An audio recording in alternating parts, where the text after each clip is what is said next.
Alright, y'all, so today I want to do a very quick review of Supergirl in the New 52, Volume 6, The Crucible. Now, this was actually the last published volume of the New 52 run of Supergirl because after this, the DC Rebirth event came along, which was basically a semi-reboot kind of thing where it was the New 52, but it was heavily condensed, a lot of titles were canceled, and the universe was heavily streamlined and revamped.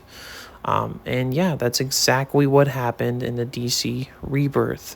And moving forward with this, like I said before, I'm not sure I'm going to get into the DC Rebirth titles. If y'all want me to get into them, I might check them out. But my thoughts on Volume 6, The Crucible. Now, I really enjoyed The Crucible overall. I think it was a pretty decent comic and an interesting ending to the New 52 run of Supergirl. But I did think that the Red Lantern storyline and even other volumes, in terms of quality, were better overall. They kind of give you a brief rundown. The basic plot is, after the events of the previous volumes, Supergirl gets kind of put into this academy called the Crucible, a school that's designed to teach metahumans, people with enhanced abilities, to control their powers, to serve them for the greater good.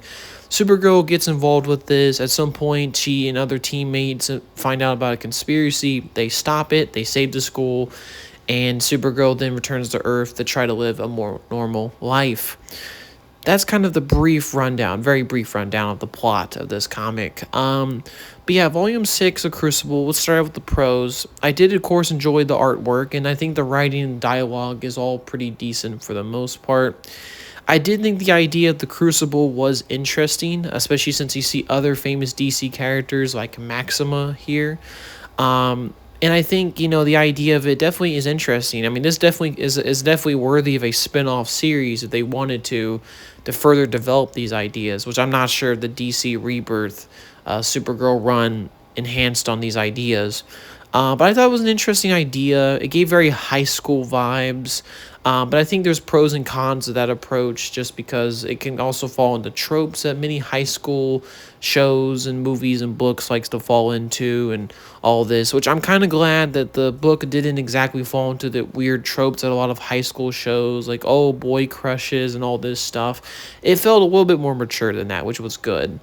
Some of the new characters were interesting. I think it was cool that Maxima was here. She's obviously a pretty popular Superman-related character. She's a pretty different here, and it's implied that she's a lesbian, which was a kind of interesting take on the character. And they also have other characters as well. I think a guy called Comet. He was an interesting one as well. I did like the human friend that Kara meets too at the beginning of the story. Mike. That was a pretty interesting character. And, overall, it's a pretty decent storyline. I did think the villain was pretty obvious here. And I think Superboy returning was cool. But there's not nearly enough explanation of why he came back, unless I missed it in, like, an ongoing Superboy title or something, which I'm assuming I did. But I thought his sudden reappearance was kind of unexplained. It's implied at the beginning of this comic that, like, he doesn't know anything about himself, but then when he sees Kara, he just knows who he is and all this, which is a little bit weird. But, I mean, hey, at least he didn't die at the end of this, which... Thank God he didn't repeat that trope, that, they could have easily had him die with the Crucible exploding, which was good. But yeah, overall, it's a decent storyline. But I'm going to get into some of my cons here because I'm going to make this a very brief review. They could have delved deeper into more interesting aspects of the story, like Superboy. They could have, explored him a bit more. I think in 2, we just don't get, quite get enough time at the Crucible to really engage with it, to really get a sense of what school life is for Kara.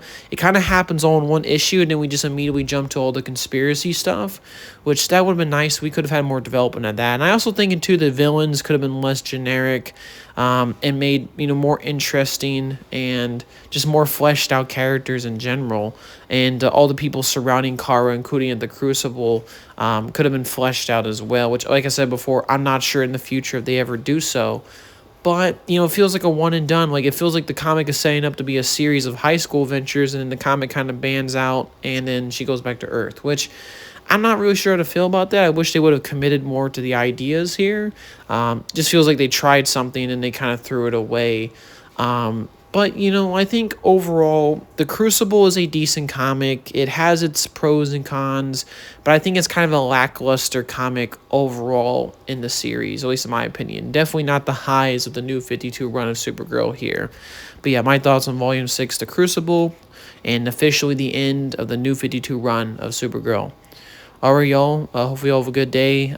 Thanks for the people who've been watching my videos, especially me reviewing the volumes of the New 52 Supergirl stuff. If y'all want me to review any more comics, just shout out a few, and I might check them out if I have the opportunity and the ability to, and maybe I'll do a review of them. But yeah, hopefully, y'all have a good day, and peace, y'all.